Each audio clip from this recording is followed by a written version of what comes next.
ਚਕਵਾਲ ਦਾ ਸਭ ਤੋਂ ਮਸ਼ਹੂਰ ਹਲਵਾ ਮੱਖਣੀ ਹਲਵਾ ਤਿਆਰ ਕੀਤਾ ਜਾ ਰਿਹਾ ਜੀ। ਸਪੈਸ਼ਲ ਦੁੱਧ ਦਾ, ਗਾਏ ਦੇ ਦੁੱਧ ਦਾ, ਉਹ ਖੋਆ ਉੱਤੇ ਡਾਲਿਆ ਜਾਂਦਾ ਜੀ। ਇਹ ਹੁਣ ਮੇਵਾ ਪਾਇਆ ਜਾ ਰਿਹਾ ਜੀ। बादाम गिरी पा रहे हैं जी, पिस्ता पा रहे हैं जी। ਸਾਡੇ ਲੋਕ ਇਹਨੂੰ ਬਹੁਤ ਪਸੰਦ ਕਰਦੇ ਨੇ। उर्दू पॉइंट की वीडियोस देखने के लिए हमारा चैनल सब्सक्राइब कीजिए और बेल के आइकन पर क्लिक कीजिए ताकि आप हमारी तमाम आने वाली वीडियो से बाखबर रह सकें।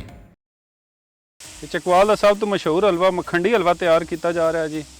ਇਹ ਸਾਡੇ ਚਕਵਾਲ ਦਾ ਬਹੁਤ ਮਸ਼ਹੂਰ ਹਲਵਾ ਹੈ। ਸਾਡੀ ਕੋਈ ਵੀ ਖੁਸ਼ੀ ਦੀ ਤਕਰੀਬ ਜਿਹੜੀ ਚਕਵਾਲ ਵਿੱਚ ਹੁੰਦੀ ਹੈ ਉਸ ਹਲਵੇ ਤੋਂ ਬਗੈਰ ਨਾ ਮੁਕੰਮਲ ਰਹਿੰਦੀ ਹੈ।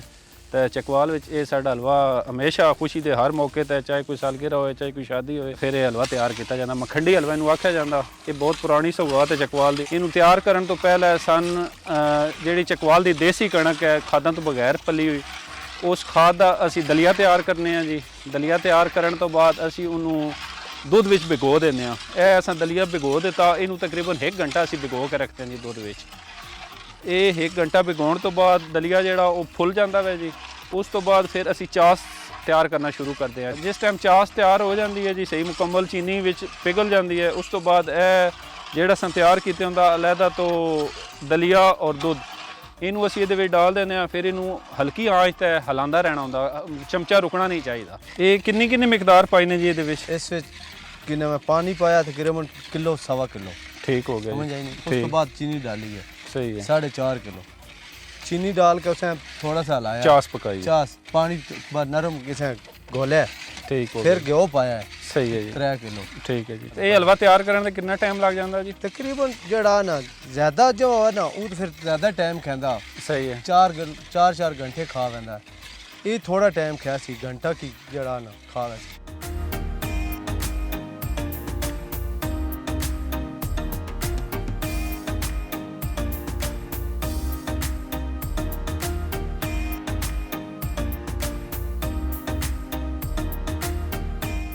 हाँ जी। ਹੁਣ ਕਿੰਨੀ ਮਿਕਦਾਰ ਪਾ ਰਹੇ ਹੋ ਜੀ ਦੁੱਧ ਦੀ ਤੇ ਦਲੀਏ ਦੀ?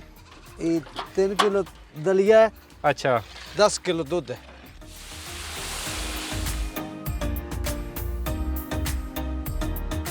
ਇਹ ਦਲੀਆ ਫੁੱਲ ਗਿਆ ਜੀ। ਹੁਣ ਇਹਦੇ ਵਿੱਚ ਪਾਇਆ ਗਿਆ ਹਲਵੇ 'ਚ ਤੇ ਹੁਣ ਇਹਨੂੰ ਆਹਿਸਤਾ ਆਹਿਸਤਾ ਹਿਲਾਉਂਦਾ ਰਹਿਣਾ ਜਿੰਨਾ ਤੱਕ ਕਿ ਇਹਨੇ ਸੁਰਖ ਲਾਲ ਨਹੀਂ ਹੋ ਜਾਣਾ।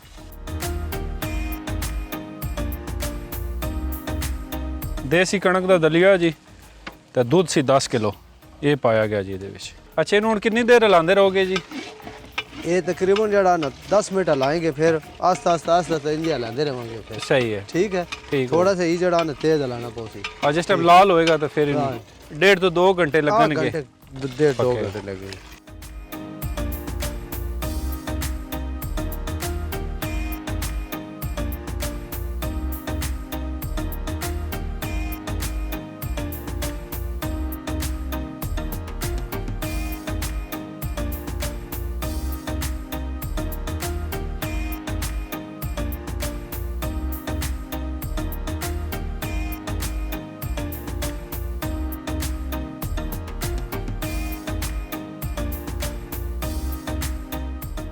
हाँ जी चाचा, ये हलवे ਨੂੰ ਅੱਗੇ ਅਸਾਂ ਪਹਿਲਾਂ ਤਿਆਰੀ ਦਾ ਇਹਦਾ ਮਰਲਾ ਵੇਖਿਆ ਸੀ। ਹੁਣ ਇਹਨੂੰ ਕਿੰਨਾ ਟਾਈਮ ਇਹਨੂੰ ਹਿਲਾਉਂਦੇ ਤੁਹਾਨੂੰ ਹੋ ਗਿਆ? हो गया इनो 1 ਘੰਟਾ ਹੋ ਗਿਆ ਜੀ ਚਮਚਾ ਲਾਣੇ ਤੇ ਹੋਰ ਕਿੰਨਾ ਟਾਈਮ ਇਹ ਲੈ ਜਾਏਗਾ? तकरीबन आधा घंटा और खाया सी।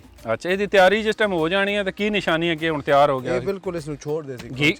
ਘੀ ਨੂੰ ਛੋੜ ਦੇਗਾ, ਖੌਂਚੇ ਨੂੰ ਵੀ ਛੋੜ ਦੇਗਾ।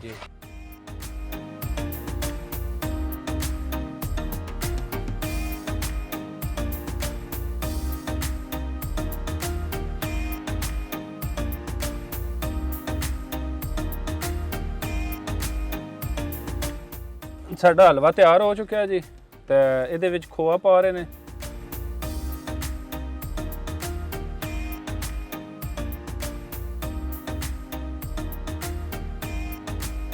ਇਹ ਖੋਇਆ ਪੈ ਗਿਆ ਜੀ ਇਸ ਹਲਵੇ ਦੇ ਵਿੱਚ ਤੇ ਹੁਣ ਇਹਦੇ ਵਿੱਚ ਜਿਹੜੇ ਖੁਸ਼ਕ ਮੇਵਾ ਜਾਤ ਨੇ ਉਹ ਡਾਲੇ ਜਾ ਰਹੇ ਨੇ। ਇਹ ਖੋਪਾ ਪਾ ਰਹੇ ਨੇ ਜੀ।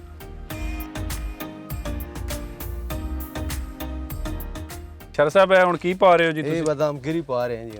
ਅੱਛਾ ਜੀ, ਇਹ ਬਦਾਮ ਗਿਰੀ ਬਰੀਕ ਕੱਟੀ ਗਈ ਹੈ ਜੀ, ਇਹ ਉੱਤੇ ਪਾਇਆ ਜਾ ਰਿਹਾ। ਇਹਦੇ ਨਾਲ ਖੂਬਸੂਰਤੀ ਵੀ ਬਣੇਗੀ ਔਰ ਇਹਦਾ ਜ਼ਾਇਕਾ ਵੀ ਵਧੇਗਾ ਹਲਵੇ ਦਾ ਜੀ।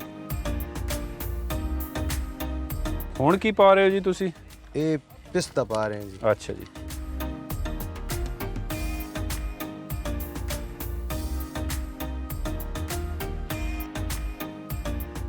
ਇਹ ਹੁਣ ਮੇਵਾ ਪਾਇਆ ਜਾ ਰਿਹਾ ਜੀ।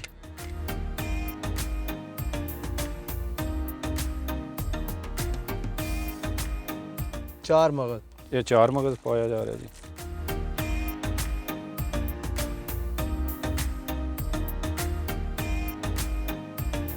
ਇਹ ਪਿਸਤਾ ਪਾ ਰਹੇ ਨੇ ਜੀ। ਪਹਿਲਾਂ ਕੱਟਿਆ ਪਿਸਤਾ ਸੀ, ਹੁਣ ਇਹ ਸਾਬਤ ਪਿਸਤਾ ਹੈ ਜੀ। ਇਹ ਹਲਵੇ ਦੀ ਜਿੰਨੀ ਮਿਕਦਾਰ ਹੁੰਦੀ ਹੈ ਉਸ ਹਿਸਾਬ ਨਾਲ ਵਧਾ ਘਟਾ ਲਈਦਾ ਇਹਨੂੰ ਖੁਸ਼ਕ ਮੇਵਾ ਜਾਤ। ਲੇਕਿਨ ਇਹ ਪਾਈ ਦੇ ਨੇ ਇਹਨਾਂ ਨਾਲ ਇਹਦੀ ਖੂਬਸੂਰਤੀ ਔਰ ਤਾਕਤ ਵੀ ਵੱਧਦੀ ਹੈ ਔਰ ਜ਼ਾਇਕੇ 'ਚ ਵੀ ਇਜ਼ਾਫਾ ਹੁੰਦਾ।